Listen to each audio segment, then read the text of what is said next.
Out there in one of the dungeons, an S rank to be precise, our MC Su Ming clears the Death Den, which is known as the most ancient dungeon and the first S rank to appear in their world. He eventually shows up looking worn out and tired after slaying the god-tier aberrant beasts. But to his surprise, he sees the warrior group staring at him like prey, demanding that he hand over the artifact he had gotten from the dungeon. Despite knowing he's the god of slaughter, they confidently tell him to get ready to die. Su learns that it was all orchestrated by Zhang Xuan, his supposed friend whom they've teamed up with since they awakened. Now Zhang plans to strip Su of his powers. Su gets mad at him and prepares for a showdown by telling Zhang and his men to come for the artifact, the Divine Ring of Defiance. They see Su power up and note that he's using the ring's power, so as they plan to jump him, Zhang tells them to wait because the plan will soon be complete. From the sky, Ren Xiaoman approaches Su, who is surprised to see her show up. She hugs him and tells him that she heard he's being plotted against, so she came to help. Su assures her that there's no need to worry.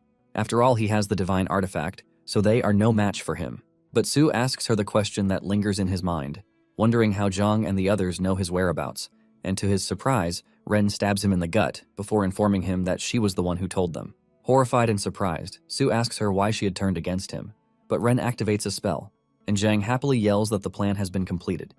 He tells her to activate prison formation, and immediately, Ren runs to his side while chains come out from Su's wound. On that spot, Su realizes that Ren had betrayed him long ago and partnered up with Zhang just for this moment to get the artifact. Su curses them after seeing that he was only used as a tool for their gain, and immediately, they charge at him to get rid of him and get their hands on the artifact. From nowhere, skeletons appear, and a lady named Ji Yao yells at the warriors to stop. The skeletons block the attacks while Ji Yao tells Su not to give up.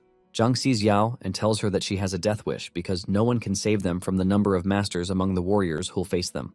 As the opposition rains their attacks, Zhang pulls out his blade and cuts Yao. Su screams as he sees Yao fall, and just when Zhang approaches him to cut him down, Su grabs the chains while gritting his teeth in pain, and he forcefully breaks them. The others who witnessed it are stunned after seeing Su use a divine-level technique, which was only possible thanks to the artifact. Su rushes to Yao and asks her why she showed up despite the number of times he let her down. She weakly reaches for his face and tells him that if he must die, then she would die with him. Moved, Su lifts her and angrily declares to everyone watching that he vows on his title as the god of slaughter to hunt and kill every one of them if he's ever reborn. They see Su moving back to the Death's Den and worriedly rush to stop him from taking the artifact with him, but Su takes out the ring and tosses it while jumping into the dungeon with Yao. Later, he regains consciousness while wondering if he's dead, but he sees he's at the academy. Not only that, but he's at the 127th Awakening Ceremony. There, the 18-year-olds awaken, and their future paths are decided based on the area of their awakening. Su looks around and recalls reliving such an event. He confirms everywhere is real and realizes that he has regressed to when he was 18. He sees that the people called to have their abilities checked are exactly as it had happened, meaning no deviation from the way things were. He smiles happily after learning he's been reborn, and the memory of his friend's betrayal flashes before his eyes. Suddenly, Zhang successfully awakens as the Magic Hammer Warrior. The students hail him after seeing that his innate attribute is an 8-star level. While the others glaze him and his family background, Su stares daggers at Zhang. Suddenly, Yao shows up and tells Su she's been looking for him. He stares at her surprisingly, and she wonders if she's got something on her face. Su then tells her he's congratulating her in advance. While she wonders what he meant, Su notes he's happy to see her. The announcer calls Yao next, and when she touches the heavenly stele, they all realize that she has awakened a hidden profession just like Zhang, but this time around, it's Necromancer with star level 7. Everyone is shocked that their set has 2 hidden profession awakeners, which seems like an overkill. Lastly, Su is called to touch the heavenly stele. As he walks there, his mates dismiss the possibility of him being the 3rd professional awakener just because he is an orphan. In the country known as the Blue Star, after the first set of awakeners decades ago, people began to awaken when they reached 18 by participating in an awakening ceremony. The awakened are known as the elite who have the powers to bend the rules of the nation and amass wealth, but they must face ferocious beasts, terrifying dungeons. And with all the cons that came with awakening, Su in his past life, who was an orphan that depended on reliefs and scholarships, awakened with amazing star-level innate attributes, the legendary profession, the god of slaughter. Currently, Su stands before the stele with the hopes to enlighten everyone once again about his ability. But when he touches the stele, it fluctuates so heavily that everyone wonders if it's the birth of a 9-star rank profession. But to everyone, including Su's surprise, the Ring of Defiance appears from the stele. He grabs it and sees that the artifact traveled through time to meet him. As soon as he touches the ring, a status window pops up and classifies him as the strongest beast slayer, his mythical profession, the sword god. The announcers and everyone around are surprised by the fluctuation phenomenon, and they wonder what profession Su is getting. Jang, on the other hand, wonders why Su isn't moving. Meanwhile, Su looks at the pop-up window and wonders why his profession has changed from god of slaughter to sword god. He scans his fingerprint, and his golden talent is the sublimation of all things. He goes through the stats and realizes that his level will be higher than that of his past life. He opens his skill set and sees there is nothing there.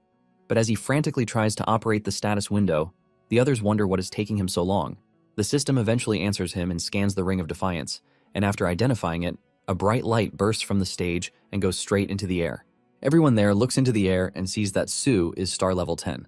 Unfortunately, he is awarded the profession, Sword Controller. Everyone is shocked at his level, and they wonder if they have 3 students with hidden professions. The problem is that the Sword Controller isn't a high-class profession, so the 10-star level seems like a high potential for a low-grade profession. When Su returns, his classmates snicker at him and note that Su will have to cultivate twice as much as others to get points matching others. They look down on him and note that the maximum he'll ever get from that profession is to act as a support in battle. Despite all their sadistic remarks, Yao happily congratulates Su and calls him amazing for his 10-star talent. She believes he won't have any problems growing stronger in his profession. Su thanks her for encouraging him and opens up to her by saying that everyone else's reaction was what he wanted. She doesn't understand what he means, but as soon as Ren is called up to the stage to check her profession, all the boys start cheering for her. Yao admires Ren and talks about how Ren is their school beauty. Just like others, everyone anticipates her new profession, but to Yao's surprise, Su walks off and tells her he's not interested. What haunts Su is the fact that Ren had used his talent and betrayed him without hesitation. As he walks off, he notes that he'll have his revenge. On the streets, Su sees there's no change to the environment like he remembers it, and the only exception is his new profession. Su checks his status window and sees his concealment skill, which is one of the 4 skills of his previous life, available in his skill set. The status window adds his former skills to the skill catalog and shows him he's at the very first level.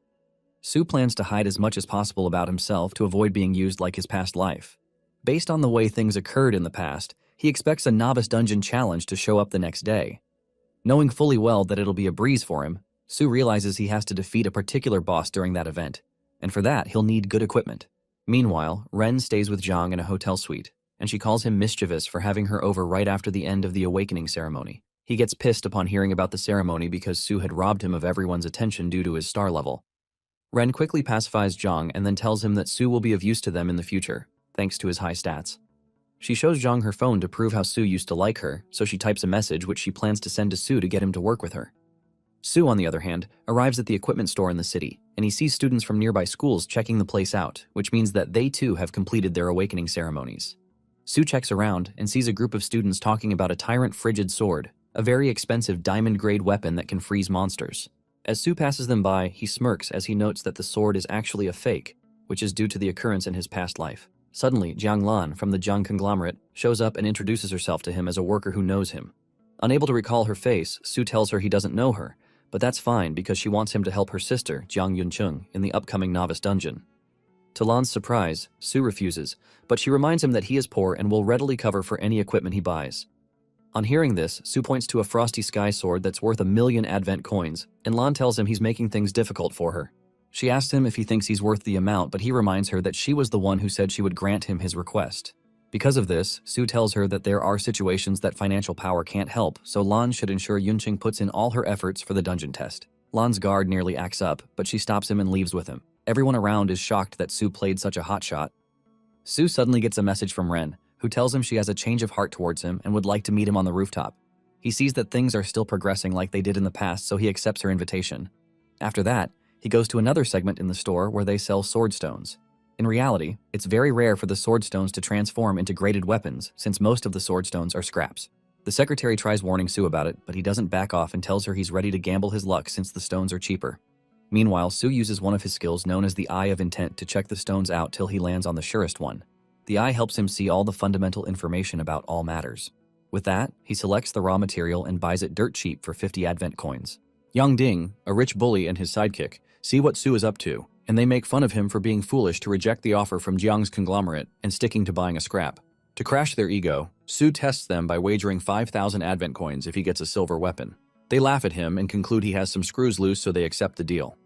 Su immediately grabs his chance by using his Eye of Insight skill to draw out the weapon in the swordstone. To everyone's surprise, he pulls out a black iron crimson edge sword, a low-grade silver weapon that drinks monsters' blood and heals its master. Su calls it a good weapon which is perfect for his date later that night.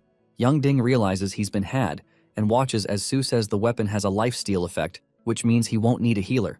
Su then demands his money, and Yang reluctantly pays it to him. The receptionist checks out the sword and finds it hard to believe because it's been years since someone pulled a good sword out of the rocks. Su then meets her for a scabbard and purchases one with the 5,000 advent coins he just got. His status window immediately informs him that the scabbard will reduce the sword degradation by 50%. It asks if Su would like to open the hidden materialization function, but Su declines and declares he's going to raise the grade. With that, Su takes his leave, and as he heads home, he checks his status window and wonders why he doesn't have any single profession skill attached to his sword god title. But on the professional talent tree, he has the sublimation of all things, a skill that can upgrade all loot, but it can only happen once. Su applies it to his weapon, and it gains the bloodthirst effect, making 2 abilities. One, the Blood Drinker, an ability that heals the owner after cutting an opponent. The second one temporarily increases the owner's stats by 5 points for 30 seconds. After reading up on them, Su opens the hidden weapon materialization and notes that preparation for the next day's dungeon raid is complete. Later that night, Su goes to the rooftop where he sees Ren waiting for him. She acts like a vixen, telling him he's late, but she freaks out when she sees him hurl his sword at her.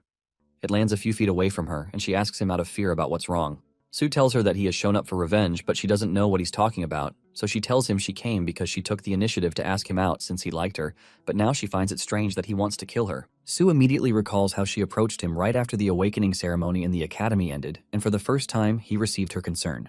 From then on, she talked to him till he eventually asked her out and they started dating. They were the days he treasured the most due to the times they spent together, but having realized that they were fake, Su candidly tells Ren about how he's aware of her ploy with Zhang to use him.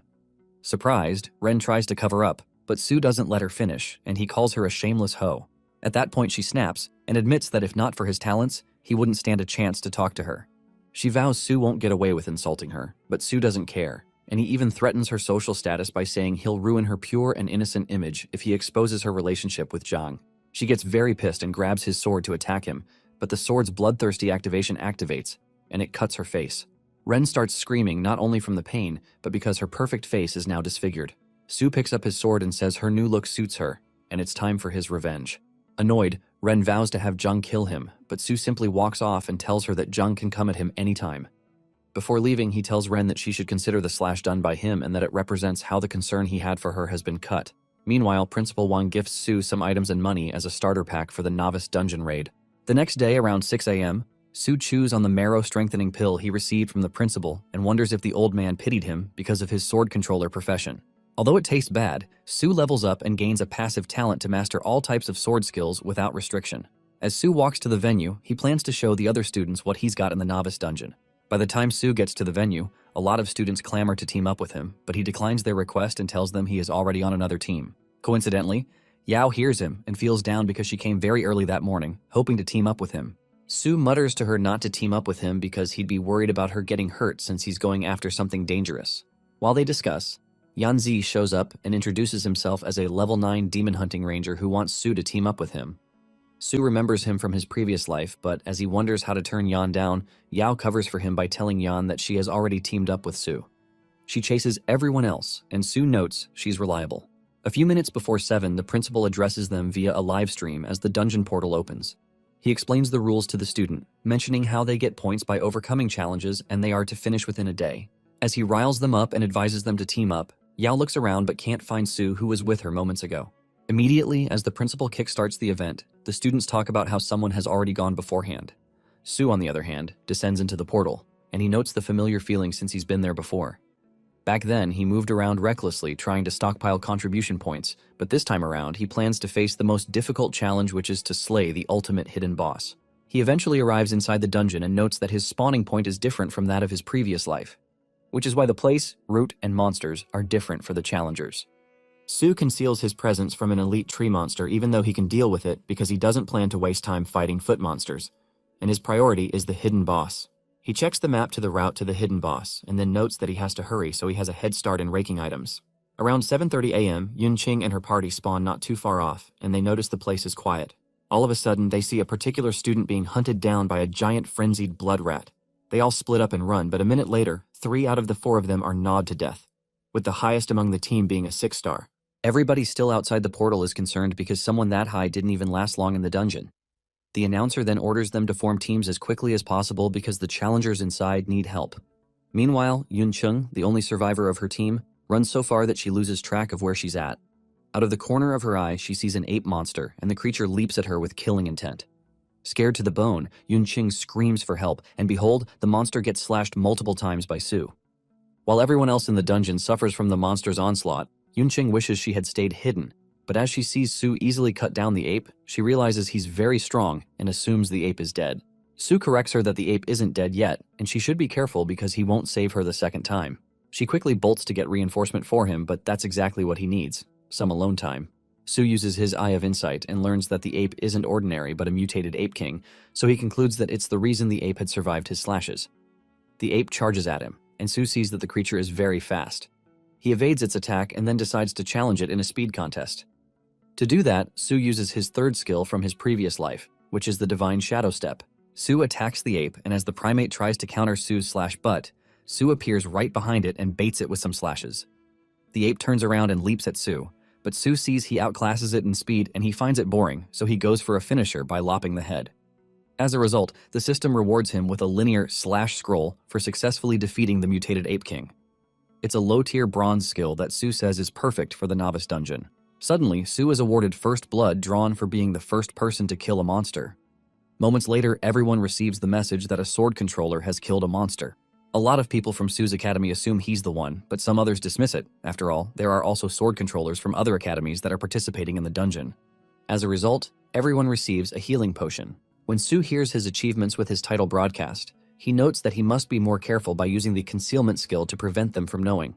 As Su waltzes through the forest, he sees a pack of monster wolves and calls them the perfect specimen for his newly acquired slash skill he got from defeating the Ape King. He activates the skill known as the Iaido slash and then draws the blade from his sheath after focusing his mind. Immediately, a flying slash attack goes straight to the wolves, and the monsters barely have time to react before they're cut down one after another, their bodies collapsing as experience points flood into Su's system window. He continues the efficient slaughter without hesitation, steadily farming until his accumulated experience climbs to 8,000. At exactly 9:30 a.m., Su upgrades to level 9, and the system promptly notifies him that he has obtained the title called Legend of the Hungry Wolf. Glancing through his notifications, Su calmly reviews his success and acknowledges the efficiency of his Iaido skill, especially when paired with his sword's unsheathing ability, which releases the energy stored within the scabbard at the moment of draw. Curious, Su decides to test it further. He channels the accumulated energy and releases a sharp, crescent-shaped energy slash toward another group of hungry wolf monsters confronting him. However, to his surprise, a massive level 10 Wolf King suddenly emerges from the forest depths, and it effortlessly deflects the attack. Meanwhile, at 8:30 a.m., other rookies form parties and enter the novice dungeon to begin their trials. Thereafter, they encounter a mutated field mouse and engage it with everything they've got. The fight is messy, and there are casualties along the way, but after a hard-fought struggle, the creature finally falls. Hyped, the rookies cheer as they receive experience points and celebrate the defeat of a special monster. Riding the high of their victory, they decide they can't afford to fall behind the player who drew first blood and sent them potions earlier. However, they receive another message from the system, informing them about another player getting first blood on a leader monster. Surprisingly, the player is a level 9 fisherman who obtains the Leader of Leaders title with that achievement. Unease spreads through the group, and they wonder if the profession they once dismissed might actually be terrifyingly strong. 10 minutes earlier, Su steadily chips away at the Wolf King's HP, his movements precise and controlled. From his perspective, the beast is nothing extraordinary. With one final strike, he brings it down and calmly remarks that it's no match for a reincarnate like him. Following that, the system congratulates Su for defeating the silver-backed Wolf King and lists out his rewards. He gains 500 experience points, upgrades to level 10, and sees the proficiency of several skills increase. Loot from the fallen leader also appears in his inventory. Meanwhile, the other rookies finally overcome their own opponents, and Ding realizes just how much effort it takes to deal with a simple pack of hungry wolves. Fortunately, the dungeon title reward, which is an attack boost scroll, arrived in the nick of time to aid them during the battle. Seeing that a level 9 fisherman easily dealt with such an ordeal, Ding fumes and mutters that the dungeon must be mocking them. Not long after, Ding throws away his crappy novice machete because of its low damage. He grumbles about the money he lost, knowing he could have purchased a far better weapon. His lackey tries to praise Su's luck, but the sore loser snaps at him to keep quiet, venting his frustration over having to bear the loss alone. He complains about his slow progress and blames the deadweights in his party. Furious, he hopes to meet Su in the dungeon so he can vent his anger by sending Su to the afterlife. The lackey tries to soothe his anger, and they soon return to grinding experience points. Elsewhere, Su triggers his primary profession change task upon reaching level 10. The system informs him that the task will be randomly selected based on his current circumstances. Rather than feeling anxious, Su feels grateful because in his previous life, he had already left the novice dungeon before he reached level 10, causing his task to scale to an E-rank dungeon he was challenging at that time. However, he still couldn't complete the task and had to grind up to level 15 before going back to complete it. This reduced the benefit of the rewards he got, but he decided to change the outcome in this new life. Soon after, the system assigns him a task, which is to defeat the Guardian of the Red Rock Cave, a powerful elite monster. Seeing the location, Su relaxes because it's still within the novice dungeon and the task feels manageable. With a confident grin, he invests his accumulated points into agility. When the agility attribute breaks past 100, the system congratulates him again and grants him a Sword God profession skill called Sword Martial Master. It is a passive, low-grade platinum skill that allows him to equip any sword-type weapon regardless of level requirements. Meanwhile, inside the meeting room of First Academy in Xuanjing City, a board member reports to Principal Wang about the compiled data from the rookie dungeon, specifically highlighting the top talents standing out. Principal Wang scans through the list before asking if any statistics are missing, since Su's name is nowhere to be found. The board member calmly reassures him that nothing is missing and that the information reflects all the data returned from the dungeon without exception. She then draws his attention to the rookie who drew first blood in the dungeon. Based on the timing and anonymity, she suggests that the person in question is most likely Su. Principal Wang pauses at that revelation to think about Su's supposed underwhelming performance and questions his judgment since he gave the lad a novice gift pack, but he's still not in the top 500. Before he can think further, the doors swing open and Xuanjing City's vice mayor, An Ranling, barges into the meeting room. She confronts Principal Wang directly, demanding an explanation. Apparently, he had previously informed her of Su's 10-star awakening, yet the rookie dungeon data her secretary provided shows no trace of him. From her perspective, the situation makes little to no sense. Principal Wang attempts to calm her down and advises her to reduce her expectations because even if Su is a 10-star talent, people with his profession usually have slightly weak early-game combat power. However, Ranling keeps rambling and accuses Principal Wang of lying to her just to get more Heavenly Tower Council qualification tokens that year. Unrelenting, she goes on to point out Yan Zhe, a 9-star talent who's currently second on the rookie list, as the best candidate to compete with the neighboring city's genius, Li Chen Guang. She also suggests the Zhang family's legitimate son, Zhang Tang, as another potential since he has 8-star talent and a cool hidden profession. After analyzing these potentials, she decides to give Principal Wang 2 qualification tokens, even though every school should get a minimum of 3. She claims it's because the academy has been flopping for the past 2 years and then threatens to give him no slot in the coming year if they underperform this time. She casually brushes off the what-ifs he's talking about and leaves to attend to her busy schedule. Shortly after, Principal Wang looks at the tokens, disappointed because he couldn't secure an extra slot with Su's talent but instead got one less. He then puts his hopes on Su and looks forward to a better result. Meanwhile, outside the Red Rock Cave, Su studies the map and confirms that he has reached the task's location. Fortunately, his journey was uneventful, with no troublesome monsters along the way. However, he never explored this cave in his previous life, leaving him uncertain about what lurks inside. Exercising caution, he steps in carefully only for a level 6 gold-digging goblin to appear without warning. Reacting instantly, Su turns it into minced meat with swift precision before it alerts the whole cave. Unfortunately for him, the system informs him about the triggered goblin cave awareness. To his surprise, a horde of goblins suddenly spawns, and he realizes that the first-class change task isn't some easy-peasy one. Just then, the system tells him that all the goblins in the cave will launch fierce attacks at him. Presumably, the triggered goblin mode is a self-indulgent lifestyle that goes against every social norm. Without hesitation, Su begins mowing through the goblins, but the sheer number of enemies is overwhelming. Concern creeps in as he notices his weapon's durability declining. Suddenly, a massive goblin attempts to ambush him from behind, but Su narrowly evades, only to face coordinated arrow volleys from smaller goblins. Several arrows graze him despite his blocks, confirming that these monsters are far more intelligent than expected. The onslaught continues, steadily chipping away at his HP. Su calculates his remaining mana and realizes that, at this early stage, it won't sustain prolonged combat. Facing a swarm supported by an elite goblin, he abandons brute force.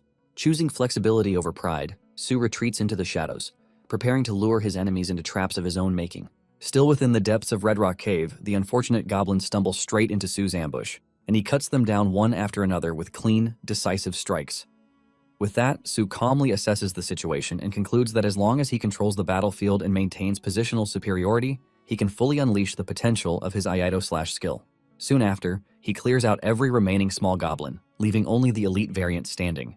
Meanwhile, outside the cave, several rookie players linger near the entrance, hesitant to venture inside because of its difficulty. Among them are the two unlucky individuals who lost a sword bet to Su days earlier, Ding and his lackey. They argue quietly about whether Su or anyone among their peers would truly challenge a cave known for spawning monsters at level 7 and above. Just as the debate heats up, they notice someone exiting the cave, and it happens to be their nemesis, Su. Now, at level 11, Su casually aura farms as he checks the system notifications detailing his rewards, while his presence exudes confidence. However, he is interrupted by Ding, who lunges from behind, aiming for a decisive strike. Su reacts instantly, sidestepping with ease as the attack misses entirely. Fueled by resentment, Ding orders his lackeys to surround Su and prevent any escape. Unfortunately for them, Su has no intention of running. As Ding rants about settling old scores, he realizes that Su has already forgotten the incident that was a big deal to him. Enraged by Su's laid-backness, he orders his henchmen to eliminate Su on the spot. As the group charges forward, Su decides it is the perfect moment to test a newly acquired skill. With a thought, he summons his sword and activates the sword control skill, manipulating the blade through telekinesis. The sword darts through the air, grazing and forcing back his opponents with precise control. The attackers freeze in disbelief because sword control is a technique typically reserved for mid-stage sword controllers, far beyond what a rookie should wield. Unknown to them, Su obtained the skill as a drop from the elite goblin and elevated it from silver to gold tier with his talent. Su quickly realizes just how well the skill synchronizes with him and briefly considers how fast word of this ability will spread among the rookies. Thereafter, he checks the rewards from clearing the cave and discovers a hidden location map. The map outlines a path connecting the first-class change to the final stage, sparking his curiosity. As he scans the map, he is surprised to find a new quest tied to Red Rock Cave, referencing goblin commerce and their lifestyle. Elsewhere, at exactly 11:30 a.m., a flamboyant all-girls rookie team efficiently clears out a group of low-level monsters. They hype and celebrate their teamwork enthusiastically, praising their coordination. One member thanks Fenfenzi, a 7-star awakened talent, for carrying them through the encounter. While the others excitedly inspect the loot, Fenfenzi looks back to check on the other girls in the team and soon realizes that someone is missing. She looks around, trying to understand the situation, but then discovers a shocking clue. While Fenfenzi and the rest of the girls scout for goods, they suddenly notice the swift disappearance of one of their teammates, so they begin to worry. Goblins generally reside in dark and damp places like caves and underground tunnels to avoid sunlight. As a result, they're able to avoid natural predators and are also conducive to ambushes and plundering activities. Since they live in groups, each group is usually led by a chieftain or an elder, who serves as a leader in various capacities, including warrior, craftsman, hunter, and priest, as appointed by the leader. To maintain the growth of the group, goblins possess a high birth rate and rapid reproductive capabilities. After shortly learning about goblins and the fact that they sometimes try to breed with human females, Su arrives at the coordinate position of the cave. To his surprise, the cave doesn't seem to be anywhere in sight, so he wonders if he got the coordinates wrong. Scanning the area with his eye of insight, he then understands the situation. The red cave is in an underground cavern whose entrance is hidden by thick smoke. When Su enters the cavern, he gets to an area where he spots some goblins. Realizing that the entire colony is probably in the cave, he understands that killing one of them would alert the rest. He then hides himself as he observes the area for the treasure. While observing, he finds the body of a female student, who has probably been violated to death by the goblins. He then confirms what he learned about the creatures to be true. Shortly after, he sees a student named Jiang Yuncheng, who must have also fallen into the goblin's smoke trap. Rather than the other student, Yuncheng is still conscious and trying to ward off the horde of goblins trying to approach her. Su then sees it as a perfect opportunity to let her stall the goblins away while he secretly steals the treasure. While he turns to leave, he suddenly hears her yell that her sister is the vice director of the Jiang'an conglomerate and that she will reward anyone who can save her. Realizing that Yinting is the sister of the vice director, he spoke to him about it, and Su decides to intervene.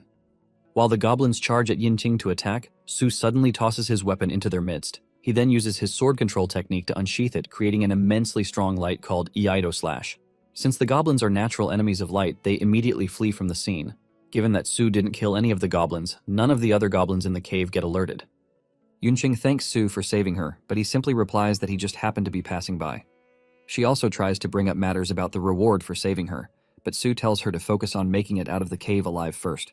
While he tries to leave, she begs him not to leave her behind, but Su sternly replies that she'd only slow him down. He then suddenly discovers that the treasure is buried under where they're standing.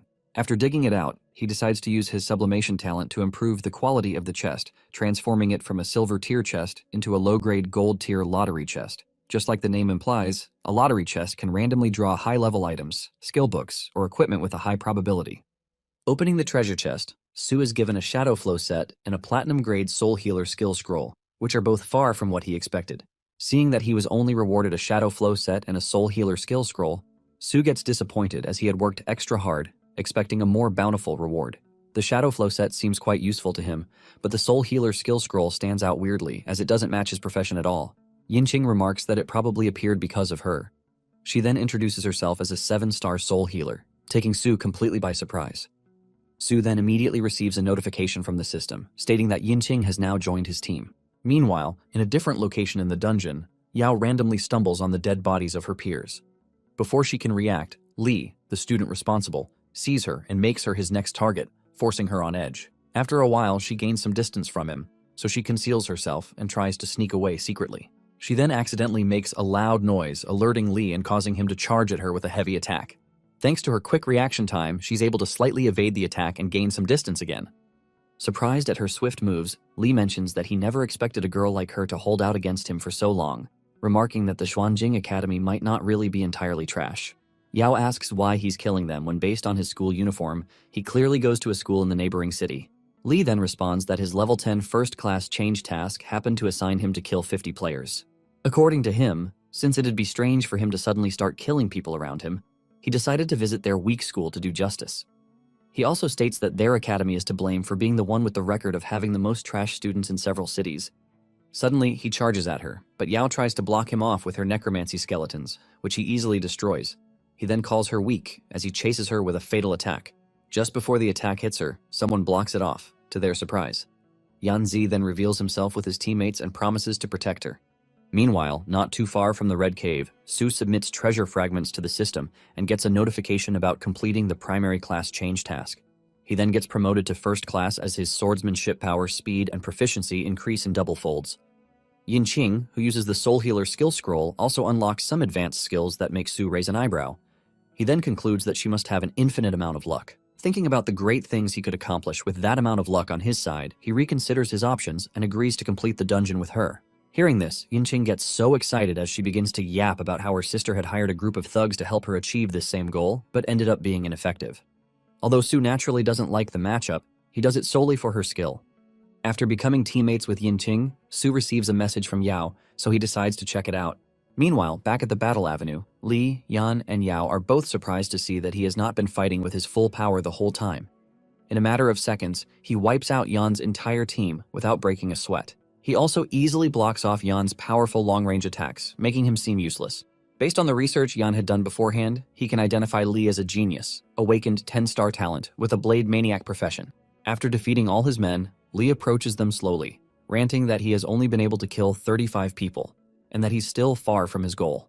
While he approaches, Yan, who is a ranged professional, remarks that he can only barely stand the chance if he manages to gain some distance. But that might be troublesome at the moment. Yao also remarks that her mana has bottomed out and that she can no longer use her necromancy.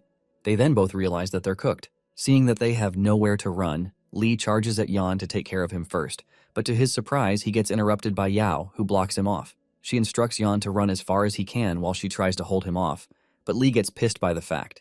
He attempts to deliver a fatal blow but gets interrupted by a strange sword. Su has come to their rescue. Yao had texted him earlier to warn him of the danger in her area, but he had decided to come instead. Seeing her, Su gets flashbacks to how she protected him in his past life as well, which led to her death. This time around, he promises to protect her. Su then uses his sword control skill to retrieve his sword, which he uses to clash with Li. Seeing him, Li identifies him as the level 10 sword controller he heard about, but he doesn't expect him to have the upper hand, as he's only a controller. Watching from a distance, Yan remarks about how amazing Su is. He then considers providing long-range support to elevate their chances of winning. Suddenly, he and Yao feel the impact of someone using healing magic on them. Yinqing then reveals herself from the sidelines and introduces herself as Su's teammate, putting them in shock. Su had boldly told them he was planning on going solo, so seeing him with a teammate strikes a bit of jealousy within them. While she heals them further, Yan asks her to hurry up so they can join Su in the fight. Yinqing replies, telling him not to worry, as Su is way stronger than they think. After a while of clashing with Su, Li wonders why a sword controller possesses the movement techniques of a sword prodigy. After observing Su's sword skill, Li commends him greatly, admitting that his strength exceeds his expectations. However, he declares that it's time to finally decide which of them is stronger. Hearing his name, Su remarks that he heard of Li in his past life, but never got the chance to meet him personally. He then smiles as he charges back at him to see if his sword is sharper or if Li's blade is harder. When he gets close enough, Li attempts a flying stab with one of his blades, but Su blocks it easily. Li then exposes that it was a trap and that Su has fallen for it. According to him, the blade energy drawn by his blade's flying stab attack is enough to lock the enemy in place for another attack. He tosses his second sword at Su, but Su easily tosses his sword as well to block the attack. He then uses his sword control technique to redirect the bearing of the sword, making it charge at full speed at Lee, who is now weaponless. Lee manages to dodge the attack but gets grazed in the process. He then picks up his sword and charges at Su to retaliate, but Su evades all his attacks easily, getting him more frustrated. Shortly after, Su controls his sword back while trying to spite Lee. Yinqing, on the other hand, completes the healing process, so Yan and Yao try to rush over to support Su. To their surprise, when they get there, they find out that he has already defeated Lee. While Su turns around to leave, Lee gets up and uses his last energy to attempt a deadly attack, which catches Su completely off guard. It's his strongest skill, which he has been saving for last. It encompasses a rainforest rapid blade attack, which unleashes a series of continuous slashes into the area. Seeing how the tides have turned, Yao tries to rush in to save him, but Yan stops her, telling her she'd only be throwing away her life in the process. Still, she struggles to set herself free, stating that she doesn't mind dying as long as she can save Su. Su then responds, telling her to listen to Yan and not get close. Cheng watches in shock because he is holding on to Su-ming after hitting him with so many blades, but he is not dead yet. He is left wondering how this is possible, and just then, Su-ming asks him if he is sure that he hit him. It suddenly dawns on Cheng that the voice he is hearing is not coming from the front. Suddenly, Su-ming's body that he is holding onto vanishes, and this is when he realizes that it was a substitute all along. Su-ming appears in the back, teasing Cheng that he finally notices this. Su-ming has a coat on his body and he makes sure to aura farm as he steps into the limelight. Su-ming says he is pretty sure that Cheng wasn't expecting a normal sword controller like him to have such a skill. It turns out that Su-ming is currently donning the shadow sect that he obtained after opening the treasure chest. One of the effects is called the Surge of Darkness, and this is a skill that after equipping it, all sword technique skills deal additional dark attribute damage. This damage can bypass physical defense. The set skills include the Shadow Clone, which spawns a fake shadow as a defense. If an attack is carried out when the Shadow Clone is active, it will deal an additional follow-up slash. The power of the slash is equivalent to 50% of his normal attack damage. As Su-ming closes in on Cheng, he lets him know that he is able to do this thanks to his equipment set skill. Cheng doesn't want to believe this because he doesn't think there are collectible sets in the novice dungeon. In fact, there is only one way to do that, and this is the player completing the profession change quest. Cheng panics when he realizes that this is the case, and he is also pissed that Su-ming did it faster than him. With no strength left to fight, Su-ming tells Cheng that all that is left is for him to slaughter him. Su-ming slashes him on the chest, but just as he is about to finish him off, a bright light appears above, covering Cheng. The light transports Cheng from the location, and Yanze recognizes this as the life-saving ornament. Jiao is surprised to hear this, and Yanze explains that it is a tool that allows a player to exit the dungeon in emergency mode. Yanze says one of the ornaments costs hundreds of thousands, which means it is not an item that can be farmed in a dungeon. Su-ming then tells his teammates that the neighboring city must have spent a fortune to protect their 10-star genius. He admits that they actually went all out just to save him. By 2 p.m. that day, the lady official in the meeting makes an exclamation remark that catches Wang's attention. Wang is busy eating a cup of noodles, but he doesn't let this stop him as he asks the lady if she has managed to retrieve the real-time level rankings of the players in the dungeon. She says this is not the case, but the data feedback shows that multiple players are actually in the 9 o'clock direction between 12 and 12:30 p.m. Wang asks her what is strange about this, since it is normal for players to run into difficult monsters that would kill them. The lady then mentions that data analysis shows that they were killed by player data, not from the city's region. The moment Wang hears this, he realizes that the neighboring city is already playing tricks, and he tells her to save all the data records pretty well. Since their academy is always at the bottom of the barrel, they have become a target for bullying by other regions. Wang then asks her about the progress of the students clearing the dungeon, and she replies that it is good at that moment. She mentions that most of the teleportation zones have already been taken by the students, and the limited dungeon footage that they can retrieve in real time shows that some capable players have already organized large forces to start tackling the dungeon boss stages. Apparently, Zhang is the one currently taking the lead, and just as expected, he is full of potential. Wang hopes that Zhang will be able to kill the boss so that Glory can return to the academy. The real-time ranking data analysis soon shows up, and it reveals that Zhang is currently on level 9. He is tied with Yanzi, who is also on level 9. The second and third places are Yunqing and Ji Yao, who are following closely. Wang is impressed by all of these, but he still asks for Su-ming, and he is informed that Su-ming isn't in the data for the top of the leaderboard. However, Wang tells the dude to look through it closely and tell him where Su-ming is. After a closer look, they are both left speechless to find out that Su-ming is still stuck on level 2. From the data they received, after Su-ming took the first blood, his level didn't rise again. Unknown to them, Su-ming is currently on level 14. The moment he reaches level 14, the system unlocks a hidden set of appearances for him. At the same time, his other teammates have seen an insane increase in their levels in just 2 hours of killing monsters. Yunqing tells her teammates that they should be thankful to Suming because it is his influence that has helped them to level up fast. Jiao talks about how great their squad is because they have a healer and a player with long-range abilities. Jiao can also summon skeletons to provide cover, and the most important person is Suming, who is extremely strong. Suming teases them, saying it is all their strength and he is only following their lead. Jiao tells him to stop being sarcastic because if not for him, Cheng would have killed them. Jiao talks about how incredible Suming is, and she mentions how confident she is that they can go ahead to take down the dungeon boss if they challenge him as it is. Suming tells Jiao that she is actually right, but his target is not the ordinary boss, but the more powerful hidden boss. Fortunately, Suming just found a water ripple key, which he obtained after killing the elite spike-toothed beast. Suming mentions that to find the dungeon's hidden boss, they have to solve 3 riddles guided by the dungeon data and collect the corresponding 3 items. For the first riddle, they are told that when the silver moon hangs by the shore, the green waves part, and the red armor sleeps in the core of the cold abyss. Suming wastes no time answering this, telling the system to trigger the location, Silver Moon in the Sky.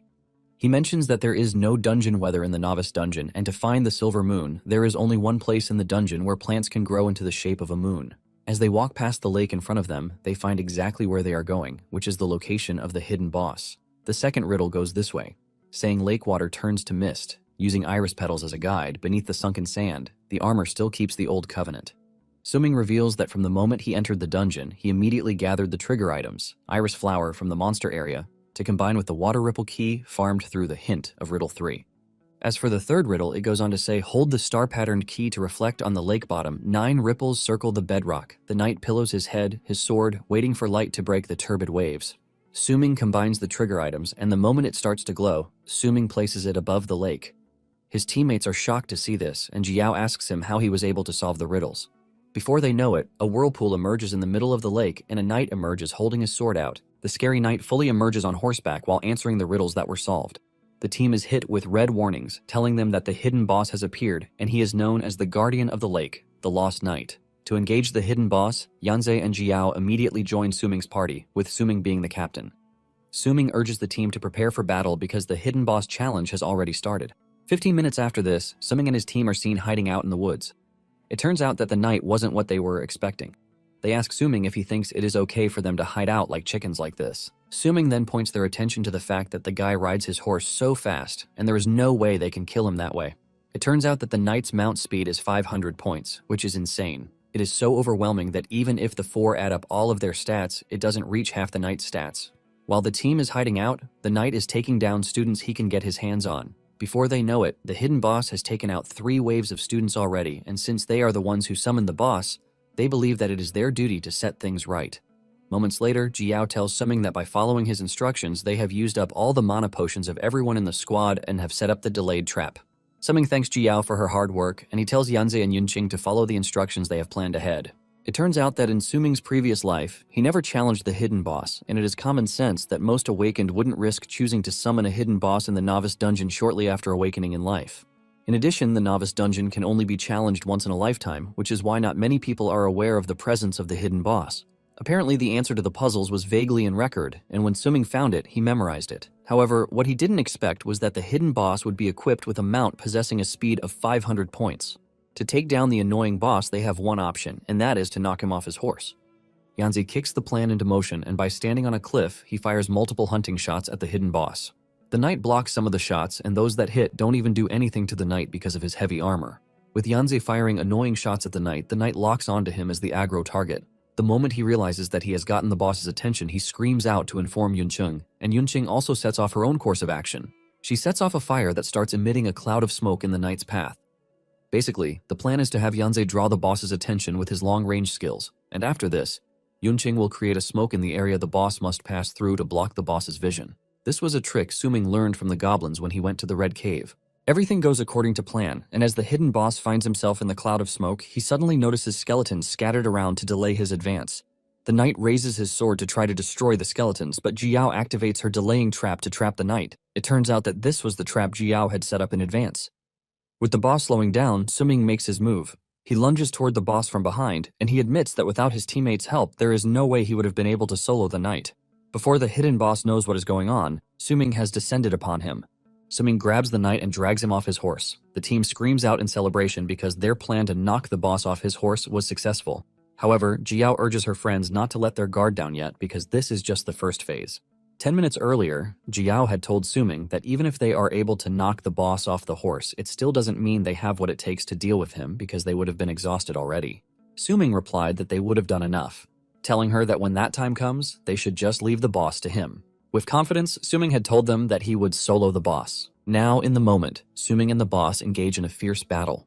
Suming takes on the boss without fear as their swords clash against each other. While the two are engaging in this intense battle, his teammates are watching in awe from behind. However, Yanzi cannot sit around and he plans to help Suming, but Jiao tells him to chill out. Jiao reminds them that Suming already said they should leave the fight to him, so they have to trust Suming's words because they have their own mission. As the battle intensifies, Suming activates the Shadow Step, giving him the advantage to deliver fast-paced attacks on the knight's body. With Suming's incredible speed, the knight appears really slow. Suming scolds the knight, saying he is actually really slow without his horse. His speed has significantly dropped from 500 to an insane 55. Suming concludes that a hidden boss is nothing special, and he continues to exert more power on the knight, aiming to kill him as fast as he can. However, everything Suming has thrown at the boss hasn't even taken a quarter of his armor. To make it worse, Suming's weapon durability has dropped to 7%. It dawns on him that his sword's durability isn't enough, and thanks to the knight's armor, he is slowly becoming a pain to deal with. He decides to pull back a bit, and while he is hiding out in the tree, Suming notices that the knight is looking around. He figures out that he is looking for his horse, and he commends him, saying he is actually smart because he knows how fast he is whenever he is on the horse. However, Suming tells him to forget about his horse because his horse has been led away by his team. It turns out that Jiao and the others have taken the horse away from the location, but they are having a hard time with the stubborn horse. Nonetheless, Jiao tells her teammates that they have to do everything in their power to make sure that the horse doesn't return to the knight. She mentions that the mission was entrusted to them by Suming, and this was after he told them to leave the boss to him. He had told them that their mission is crucial, and this is for them to restrain the boss's horse no matter what it takes to make sure he doesn't mount it again. While Suming is hiding out in the tree, he returns the sword to the sheath, and when he returns to the fight, he draws, taking full advantage of the skill attached to this. However, the knight prevents Suming from coming closer by unleashing the roaring water blade skill that almost catches Suming in its range. Suming manages to jump backwards as the knight's sword shatters the ground, and Suming is surprised that the knight knows a few skills. The knight comes after him, but Suming pulls back, while covering his retreat with the sword control. This forces him to engage the knight aggressively, ultimately dropping his weapon durability to 3%. Suming realizes that he has no luxury of wasting any more weapon durability. He engages his eyesight and realizes that the knight's armor is about to be breached, so he just has to hold out. The knight remains on the offensive, while Suming finds himself trying to cope with the knight's insane agility. Just then, the knight catches up to Suming and he puts everything into impaling him, but in the end, it turns out that he only killed a clone. Suming appears in the distance, talking about how the shadow skill is effective on all enemies, be it monsters or humans. Suming activates the full set while talking about how much he likes the equipment set. Suming then hurls his sword at the knight using sword control, and this time around, he is able to finally break the knight's annoying armor. Suming leaps toward the knight with joy, but at the same time, his weapon's durability runs out. Surprisingly, Suming has another plan in mind. He activates the Shadow Sword that comes with the equipment set. With the Shadow Sword, he delivers a vertical cut to the knight's open body. At 3:30 p.m., Wang heads to the school's administration communication room to join his counterparts from the other academies. Wang expresses his surprise that the other principals have already been chatting in the communication room for a while. The principals claim that they have not been there for long, but it appears that Wang just came very late. They tease Wang, asking him if no student in his academy has been able to challenge the dungeon boss yet. Apparently, the dungeon clear result will start coming in one after another after 3 p.m., but since Wang's school is always at the bottom of the barrel, they mock him, saying there is no need for him to rush to the meeting to make a report. Wang then mentions that he didn't come late because of the dungeon, but because he received a real-time data report from inside the dungeon. Wang says that there are players from outside his school who have secretly entered his school's novice dungeon, but he hasn't figured out the intruder's identity just yet. Nonetheless, he is pretty sure that the intruder is from one of the 3 academies of the neighboring cities.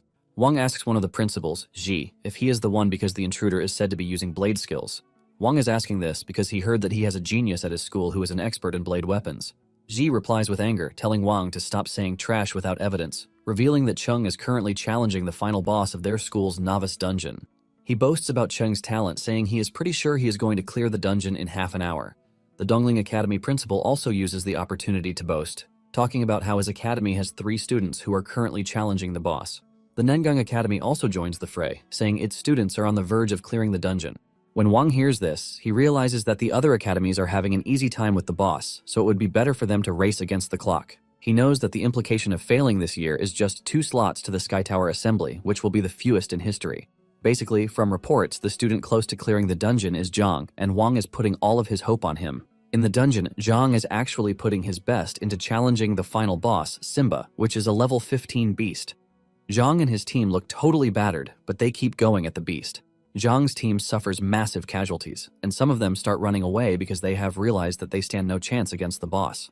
While others are running away, Zhang decides to fight the boss alone because he plans to take the dungeon's clearing reward no matter what. It turns out that Zhang is motivated by the message he got from Xiaoman telling him that Suming hurt her. Xiaoman had urged her boyfriend to get revenge for her, and Zhang is ready to put everything on the line to get the reward so he could enact vengeance on Suming. Just as he is preparing to go full rampage mode, the monster in front of him vanishes. Zhang is left in shock as he doesn't understand what just happened. The students' status windows pop up and it turns out to be a dungeon notification. The students are informed that a squad has defeated the hidden boss. The students are congratulated and are told to prepare for their return home in triumph. When Jiao and the other two see the notification, they immediately figure out that Suming was the one who successfully soloed the hidden boss. Wang is in the meeting with the others when everything turns bright, revealing that there's been a winner. Wang doesn't even see his academy winning this, so he stays quiet while the other principals are busy arguing over who might have cleared the dungeon. Everything becomes shocking when they realize that the academy that cleared the dungeon is the Xuanjing Academy. When some learn of the hidden boss, they don't want to believe that a hidden boss actually exists in the dungeon. Students from the Xuanjing Academy boastfully talk about how their students came together to kill the hidden boss. Most believe that it was Zhang and his team who took down the boss, but little do they know that their savior is Suming, who managed to reach level 16 in the end of it all. Suming's teammates rejoice, commending him for carrying them because they jumped 2 levels thanks to him. Suming calls his teammates together, telling them that they should distribute the rewards for killing the hidden boss before the exit portal opens. Yanze tells Suming that he is content with the level increase and isn't really interested in the rewards. Yunqing joins Yanze, saying she is good with the increase in level 2. Yanze mentions how Suming has helped them so far, from saving them from Cheng's blade to unlocking the secret of the hidden boss, and finally taking down the boss. Yanze says he feels guilty that he didn't really do anything, so taking rewards sounds somehow wrong to him. He's in the middle of his yap when Suming allocates an incredible bow to him. This is a powerful bow that he will be able to use when he reaches level 20. Yunqing also receives a heart soul necklace, which increases the soul power storage limit as well as absorption efficiency. As for Jiao, she is given a scroll, Blood Armor Undead Summoning.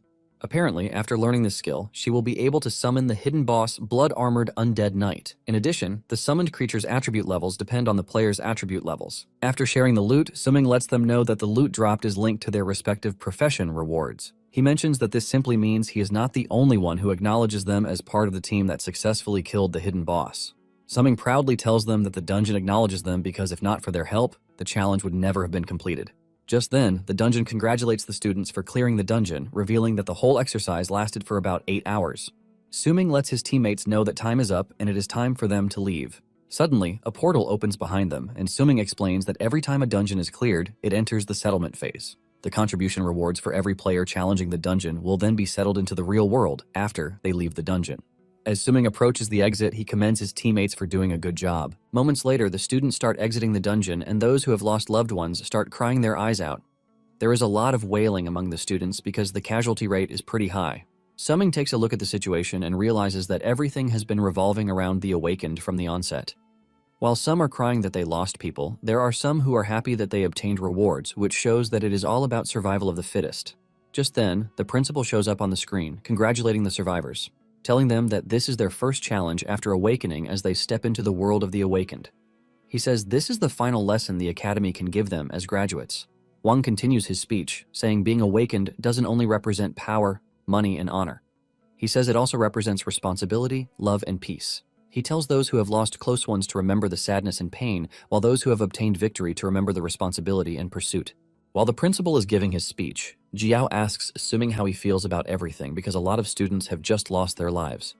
Suming then tells her something shocking, revealing that she doesn't have to worry because the dead students will be resurrected. He hasn't finished saying this when the principal tells them that to complete the lesson of the novice dungeon, all of the classmates, relatives, and lovers that they lost will be resurrected in 30 minutes. The students are shocked to hear this, and Jiao is especially stunned because she can't understand how Suming knows this fact. After everything settles down, the dungeon enters the reward settlement phase to distribute rewards. The rewards are distributed according to their contribution and the number of monsters that they killed when they were in the dungeon. Everything was going fine until it got to Suming's turn. A long list of achievements is displayed on the screen, showcasing the number of monsters that he defeated. The dungeon regards his achievement as the perfect challenge, while revealing that his final evaluation is S rank. To everyone's surprise, Suming alone contributed 91% of everything that went down in the dungeon. Later on, Suming shows up at the data room where the principal is waiting. As he opens the door, the principal addresses him as the #1 student, but Suming isn't even concentrating on all that. Bro had slept off, which is why he came late to the summons. In the final rankings, Suming came first, while Yanzi and Zhang are tied for second position. Third place was Yunqing, while Jiao took fourth position. Suming figures out that he has already graduated, so there is no need to keep a low profile anymore. In addition, he doesn't see any reason to modify his information because in the future, the gap between him and his classmates will be thousands of miles apart. While Suming is busy thinking about his future, the principal is holding onto his leg like his savior. Suming asks the old man how long he plans to continue holding him, but all Wang can do is thank him. Wang says he doesn't know how Suming did it, but he is glad that he was able to pull the school from the bottom of the barrel after so many years. Wang starts talking about how the other principals were left speechless after the rankings came out. Wang reveals that their academy is the first among the nearby 4 cities, and Suming is the first in all academy novice dungeons. Suming asks Wang about Cheng's ranking, and he reveals that he took 3rd place in the ranking of all academies. Wang says that from what he heard, he didn't perform optimally because he was injured. Wang then asks Suming how he was able to kill the hidden boss because even if he has a 10-star talent, he is just a sword controller, which is a weak profession in the early stages. Wang mentions that from what he knows, Suming is not from a noble family, nor does he have enough money to buy god-tier equipment, but he was able to kill a hidden boss that is above his level. Wang admits that in all of his years as a principal, he has never seen a student as strong as Suming. Wang also knows for sure that Suming didn't pull off this incredible feat because of the materials he sent to him, because these are items that can only increase his combat power a bit. Before he can continue yapping, Suming cuts in, saying he was able to win thanks to his good luck. Wang is confused when he hears this, and Suming tries to make it more convincing, saying he had luck and obtained many useful skills and items. Wang is surprised to hear this, and he asks if the novice dungeon has so many powerful items and treasures. Suming says yes, revealing that in addition to all of these, he was lucky to have met a group of good teammates. Suming makes sure to beat around the bush as much as he can because he obviously can't tell Wang that he was reborn. Suming says he wouldn't have been able to defeat the boss without his teammates' help. After hearing this, Wang concludes that Suming is not just an outstanding student but also a powerful leader. Wang then reveals that when the other students showed up earlier to receive their rewards, Jiao wouldn't stop praising him, saying it was a blessing to have teamed up with Suming. Suming reveals that Jiao actually sent him a message that morning, suggesting that they come together, but he was the one who refused, because deep down he knew that Jiao would find a way to embarrass him, since she is used to praising others. Suming is about to leave when the principal stops him, handing him his token of the Sky Tower Assembly. Wang says thanks to Suming's performance, the vice mayor who had originally looked down on them had no choice but to allocate more tokens from other academies to their academy. In the end, the academy was able to secure 5 token quotas that year, and they were given to Suming, Jiao, Yanze, Yunqing, and Zhang. Wang then tells Suming that he would like to explain the importance of the Sky Tower Assembly to him, but Suming says there is no need for this because he is very clear on it. Basically, the Sky Tower Assembly is a place that many newly awakened students dream of. After awakened students finish challenging the novice dungeon, which is equivalent to graduating from the academy, they step into the world of the awakened. Most students can only accept training from junior dungeons in the future, challenging upwards slowly, step by step, but steadily and surely. The risk is that the improvement and the speed are slower. However, the Sky Tower Assembly qualification is different because those holding the Sky Tower Assembly token have an additional, faster training channel. Although the challenges inside the tower vary, the improvement rewards obtained are abundant and fast. In Suming's previous life, he didn't get the qualification for the Sky Tower early on, which prevented him from widening the gap with most players early on. Basically, the resources obtained were not enough after being divided equally, but Suming plans to make everything different in this current life. Wang then offers his sincere congratulations to Suming, telling him that he has graduated from the academy, but he lets him know that future challenges won't be like the novice dungeon, where he can start over if he fails. He tells him that the challenges he will face in the future will give him just one chance, and this will deal with his life. Wang stretches his hand towards Suming, telling him that he hopes he can achieve great things in the future by contributing to the world. Suming smiles, and he takes the principal's hand, assuring him that he understands. Later on in the city's wealthy district, Yunqing is seen celebrating with her family over her success.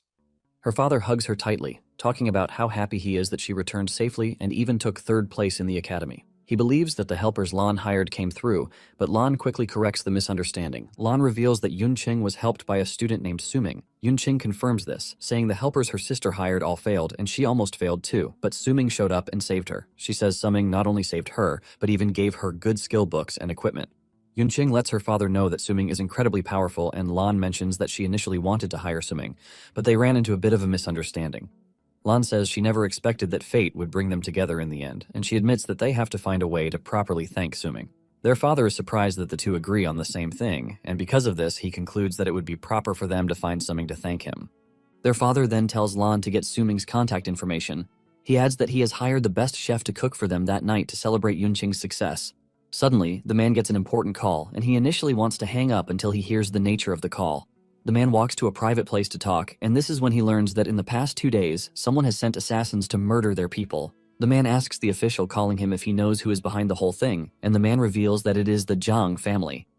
2 days later, Jiao contacts Suming, telling him that it is time for them to head to the Sky Tower, and she tells him that he has to be with them. Suming agrees to this, but suggests that they go ahead, promising to come and join them.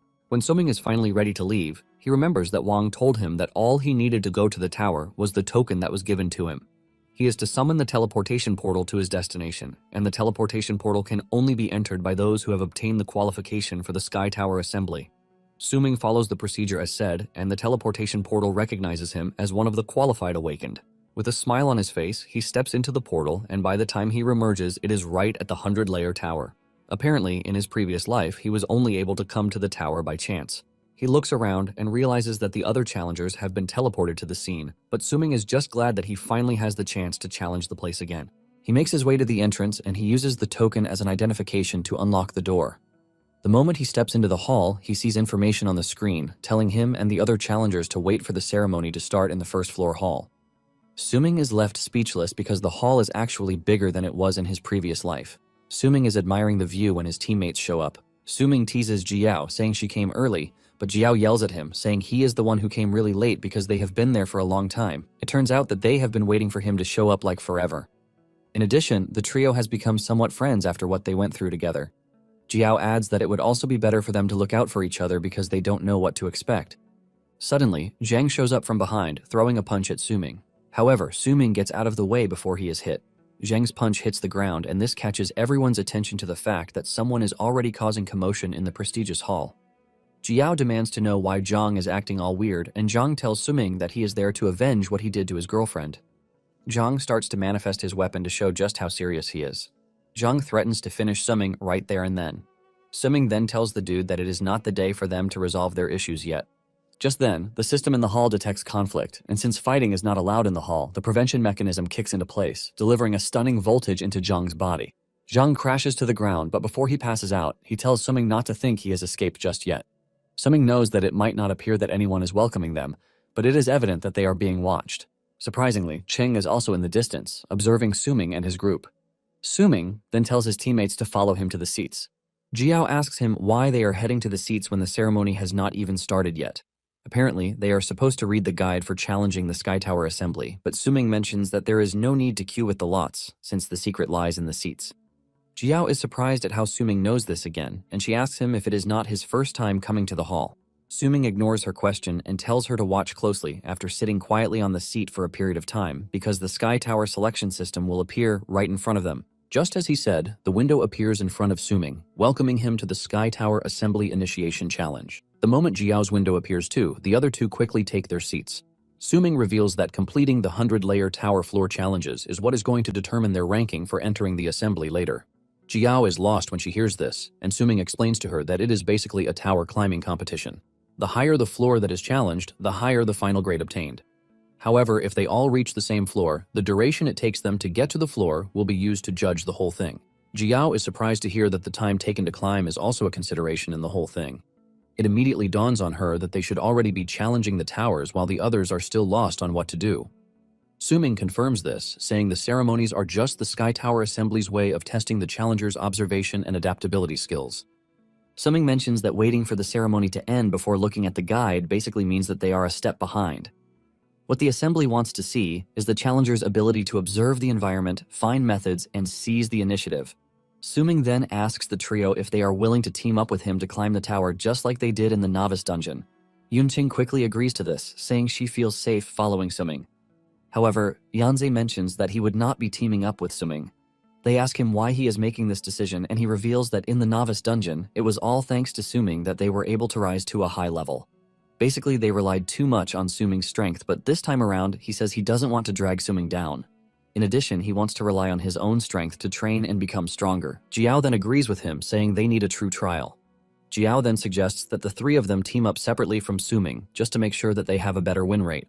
Yanze agrees, and Yunqing has no choice but to join them too. Once it is settled, Suming ends up going in solo, while the other three enter as a team. At the same time, Cheng is still locked onto them, and he is also preparing to start the challenge because he is not done with Suming just yet. Suming is the first to head out, and he wishes his teammates good luck on their paths. The moment he arrives at the first floor, Suming is registered as Challenger 001 since he is the first to enter the 100-layer tower. Suming is confident that he knows what monster he is going to face, but suddenly, a freaking chicken emerges in the distance, shocking him. Suming is left wondering why the challenge is different from his previous life.